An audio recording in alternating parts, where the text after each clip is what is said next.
જિલ્લા પંચાયત, તાલુકા પંચાયત, નગરપાલિકાની ચૂંટણીની ફોર્મ ભરવાની, ત્યારબાદ ચકાસણી અને આજે ફોર્મ પરત ખેંચવાનો પણ સમય મર્યાદા પૂર્ણ થઈ. રાજ્યની અંદર ચૂંટણી પ્રક્રિયા પારદર્શક રીતે કરવી એટલે કે ફેર એન્ડ ફ્રી ઇલેક્શન થાય એની જવાબદારી ચૂંટણી આયોગની હોય છે.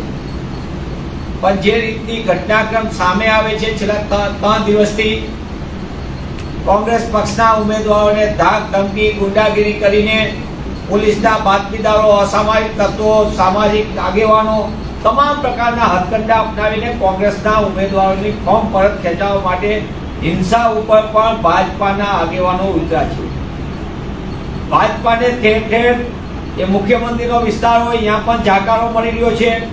એમના પ્રતિનિધિઓને સૌરાષ્ટ્રમાં પણ જ્યાં જાય ત્યાં એમનો હિસાબ પૂછવા માંગતા એમને ઊભી પૂછડીએ ભાગવું પડી રહ્યું છે.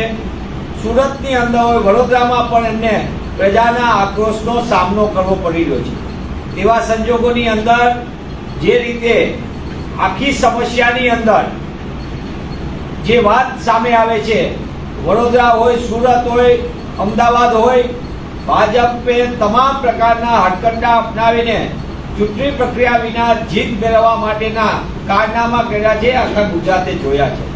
ત્યારે હવે એક બીજો સૌથી મોટા કારનામામાં ગુજરાતની અંદર હોમગાર્ડ વિભાગમાં તમામ જિલ્લાના કમાન્ડન્ટોમાંથી મોટા ભાગના RSSને ભાજપ સાથે સંકળાયેલા છે.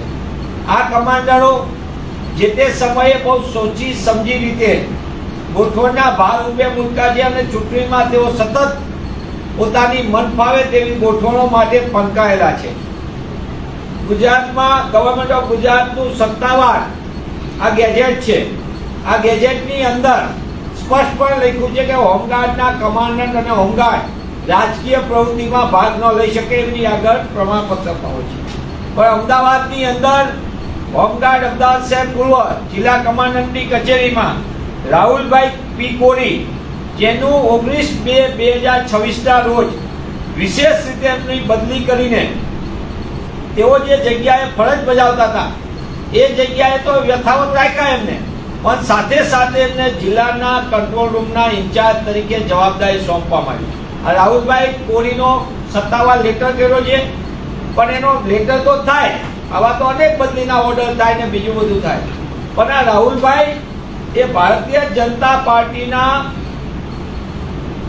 11 નંબરના વોર્ડના સરદારનગરના ઉપપ્રમુખ તરીકે જવાબદારી સંભાળી. આ ભાજપનું સત્તાવાર શહેર પ્રમુખે પોતે આપેલો 17 મે 2025નો એમનો આ લેટર છે, જેમાં તેઓ રાહુલભાઈ કોરી ઉપપ્રમુખ તરીકેની જવાબદારી સોંપવામાં આવી.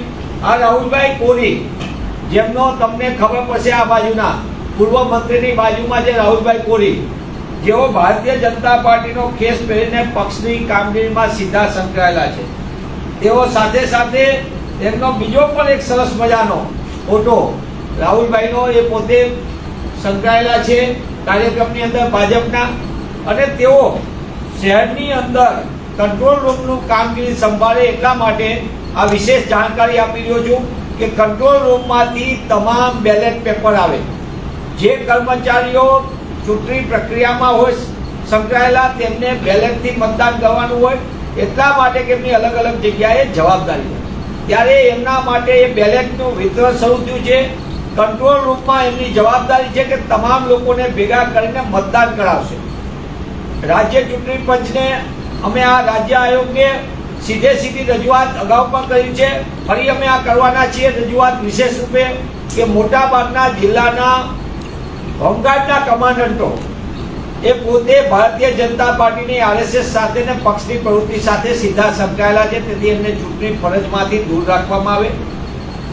રાહુલભાઈ પી કોરી, જેનો તમને ઉદાહરણ આપું છું, અમદાવાદ શહેરના કંટ્રોલના ઇન્ચાર્જ છે, તેઓને પણ તાત્કાલિક અસરથી તેમની ફરજમાંથી અન્ય જગ્યાએ ખસેડવામાં આવે, જેથી કરીને ચૂંટણી પારદર્શક રીતે થાય, ભેદભાવ વિના થાય અને જેને જે મત આપવો એના મતાધિકારનો ઉપયોગ કરી શકે. હું પુનઃ આપની માધ્યમથી માંગ કરું છું રાજ્ય ચૂંટણી આયોગ સમક્ષ કે તેઓ ચૂંટણીની પ્રક્રિયાને ખોટી રીતે પ્રતાડિત ન કરે, ઇન્ફ્લુઅન્સ ન કરે, તેના માટે એમને તાત્કાલિક એમની ફરજથી દૂર કરવામાં આવે તેવી કોંગ્રેસ પક્ષ તરીકે અમે માંગ કરીએ છીએ. હું તમને એમના ફોટોગ્રાફ્સ મોકલું છું. આજે